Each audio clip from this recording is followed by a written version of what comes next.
ശബരിമല സ്വർണ്ണ കവർച്ചാ കേസിൽ ഉണ്ണികൃഷ്ണൻ പോറ്റി സമർപ്പിച്ച ജാമ്യ ഹർജിയിൽ വിധി നാളെ. കൊല്ലം വിജിലൻസ് കോടതിയിൽ ഇന്ന് വാദം പൂർത്തിയായി. ജാമ്യം ലഭിച്ചാൽ പോറ്റി ജയിൽ മോചിതനാകും. വിശദാംശങ്ങളുമായി കൊല്ലത്ത് നിന്നും എം മനോജ് ചേരുകയാണ്. മനോജ്, വാദം പൂർത്തിയായി കഴിഞ്ഞു, വിധി പറയാൻ നാളത്തേക്ക് മാറ്റിവെച്ചിരിക്കുകയാണ്. മറ്റു വിശദാംശങ്ങൾ കൂടി.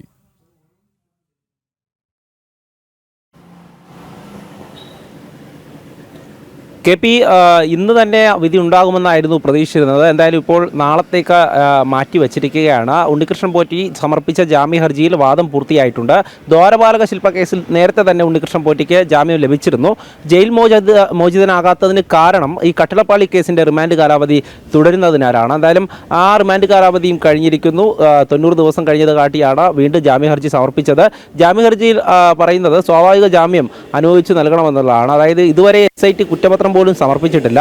അതുകൊണ്ട് തന്നെ ഈ പ്രതികൾക്ക് ജാമ്യം ലഭിക്കുന്ന ഒരു സാഹചര്യമാണ് നിലവിലുള്ളത്. 3 പ്രതികൾ ഇതിനോടകം തന്നെ ജാമ്യം ലഭിച്ച് പുറത്തേക്ക് ഇറങ്ങിയിട്ടുണ്ട്.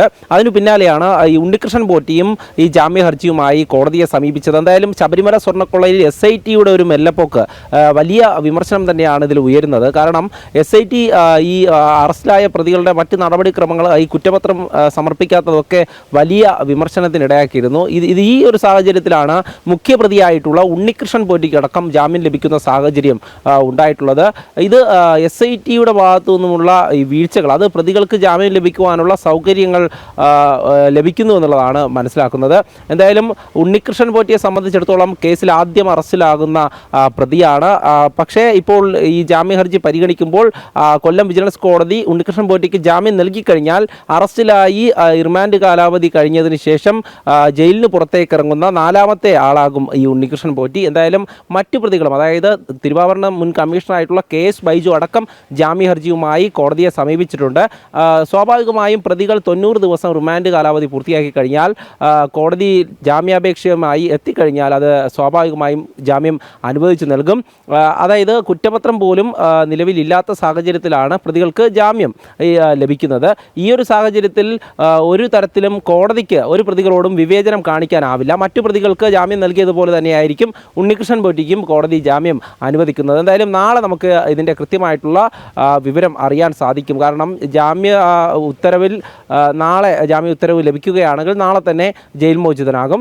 എന്തായാലും നിലവിലെ വാദം പൂർത്തിയാകുന്ന സാഹചര്യത്തിൽ പ്രോസിക്യൂഷൻ ഇതിൽ എതിർവാദം ഉന്നയിക്കുന്നതിൽ പരിമിതികളുണ്ട്. കാരണം SIT ഈ കുറ്റപത്രം സമർപ്പിച്ചിരുന്നെങ്കിൽ ഒരു പക്ഷേ പ്രോസിക്യൂഷന് ആ വാദത്തിൽ കൃത്യമായും ഉറച്ചു നിൽക്കാൻ സാധിക്കുമായിരുന്നു. പക്ഷേ പ്രോസിക്യൂഷന്റെ ഭാഗത്തു നിന്നും ഒരു വിശദീകരണത്തിനും സാധ്യതയില്ല. കാരണം SIT പ്രത്യേക അന്വേഷണ സംഘത്തിന്റെ ഭാഗത്തുനിന്നുണ്ടായ വീഴ്ചയാണ് ഇങ്ങനെ ഓരോരുത്തരായി ജാമ്യം ലഭിച്ച് ജയിലിൽ നിന്ന് പുറത്തേക്കിറങ്ങാൻ കാരണമാകുന്നത്, ഇടവരുത്തുന്നത്. അതുകൊണ്ട് തന്നെ സ്വാഭാവിക ജാമ്യം തന്നെ പോറ്റിക്ക് ലഭിക്കും എന്ന് തന്നെയാണ് നിലവിലെ സാഹചര്യത്തിൽ നമുക്ക് മനസ്സിലാക്കാൻ കഴിയുന്നത്, അല്ലേ?